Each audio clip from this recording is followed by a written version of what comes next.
Scan for Sovi, your AI bestie. I got your back. Formatting a list with commas in Java is a classic coding challenge. Let's quickly find the right logic to build this string perfectly every time.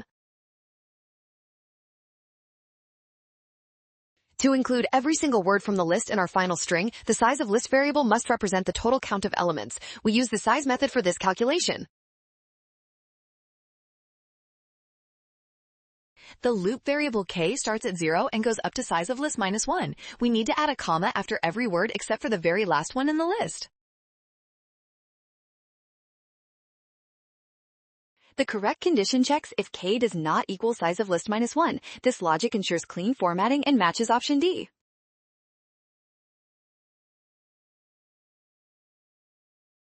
Well done! Scan the code to learn with Sovi. Avoid rushing, trust the given information, and check your steps.